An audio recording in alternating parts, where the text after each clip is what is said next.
What is going on, everybody? It is the Naughty Investor here, coming at you with another video. So cryptocurrencies as a whole are dramatically up today. We saw the past week, just so much red, so much correction, so many dips, and today we kind of have bounced out of it. Let's go over to CoinMarketCap. Bitcoin up 15%, Ethereum up 17%, Ripple up 23%, almost 24%, Litecoin 15%, Cardano leapfrogs over Neo with a 41% gain, in Neo still up 33%, Stellar Lumens 37%, EOS 37%, IOTA 18%, Monero 23%.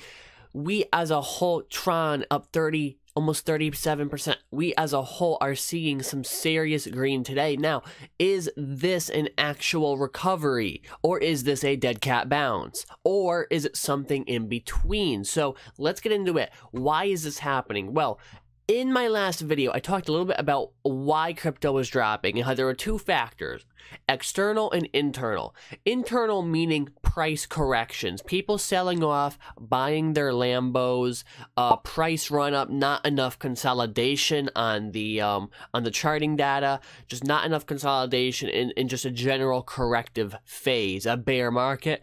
And then there's the external, okay? The external meaning things coming from governments, from institutions, from this looming possibility of cryptocurrency regulation. So why is crypto up today? It's mainly, in my opinion, because of external factors. All right, so the right over here, the G20 summit, which is basically a meeting of top financial leaders. They went on, at their summit, they went on to say cryptocurrency doesn't pose a risk to the financial system yet, okay?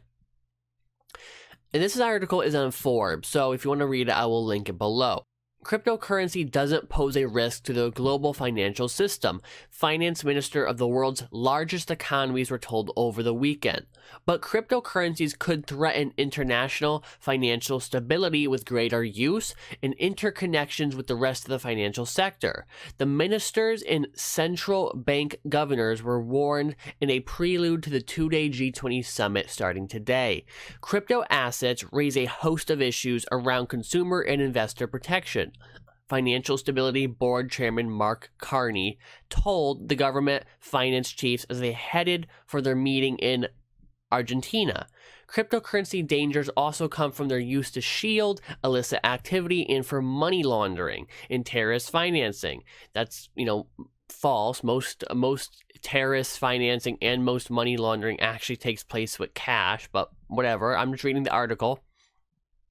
Carney urged the finance ministers to lessen the risk by working together to improve conduct, market integrity, and cyber resilience in the cryptocurrency sector. Without improvements, the G20 advisory unit chief cautioned confidence in the global financial system could shrink if cryptocurrency use and interconnectedness becomes commonplace and threats appear. So right here, they're admitting that cryptocurrency could threaten, basically they mean Wall Street, the derivative markets, a lot of different things, okay? The lack of understanding of the interconnectedness of another batch of relatively new and unregulated financial products, then over-the-counter, they're talking about the 2008 meltdown, then over-the-counter derivatives, which that's what we talk about where shorting and different things like that and going long, that's sort of like a derivative, by domestic regulators helped lead to the 2008 meltdown, the Finance Crisis Inquiry Commission concluded. That's actually incorrect. The 2008 meltdown was caused by the Federal Reserve printing too much money, okay? That's the simplest way to put it. So, but of course, they're still in the establishment economic theories where us and crypto are more in the Austrian school of economic theories. But putting that aside, that's what they did say. Treasury Secretary Steve Mnuchin and his counterparts from France and Germany have called for discussions of cryptocurrencies at the summit. Mnuchin has established a working group among U.S. regulators to look at cryptocurrency oversight.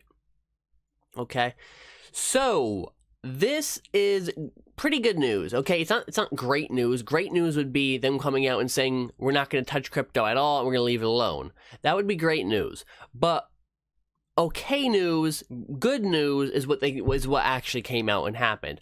The good news is that they came out and basically said that cryptocurrencies, that they can't have this anti-cryptocurrency attitude, that they have to acknowledge that at this point in time, cryptocurrencies, in their opinion, don't pose a risk. They don't pose a bad risk to the global finance system, all right?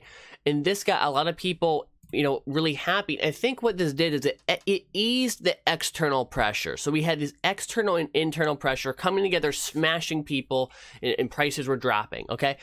We just eased a lot of the external pressure, and we saw prices start to lift off. Is this a dead cat bounce? I don't know, okay? This could really go either way. Here's the reality. You should still be cautious. You should still be hodling. You should still be making smart financial decisions, not investing with money you can't afford to lose. But this is good news. Don't get me wrong. Just because I'm not saying, oh, that's it, the bear market's over. Just because I'm not saying that doesn't mean that I think the opposite, that this bear market, you know, this means nothing. Okay, in my opinion, the truth is in the middle for this, okay? This is good news. This could start to see that this could be the ending of the bear market. It could be. It could go on a few more months. We don't know exactly how long it will go on, but the reality is this eases external pressure. This is good news. Not amazing news, not great news. It's good news, though. And again, people who were selling at the bottom, who lost a lot of money, that's why you don't do that. I mean, if you just held another day, you could have, and you wanted to panic sell, you could have made a lot more. But irregardless, you know, just putting everything aside, here's the reality. Markets are up today. Sentiment's high. Is FOMO gonna kick in? It'd be nice if it did, but regardless, this is good news, okay? So I hope you guys enjoyed this video. If you want to read more about the G20 Summit, link will be below. Thank you for tuning in, and I will see you in the next one. Peace out.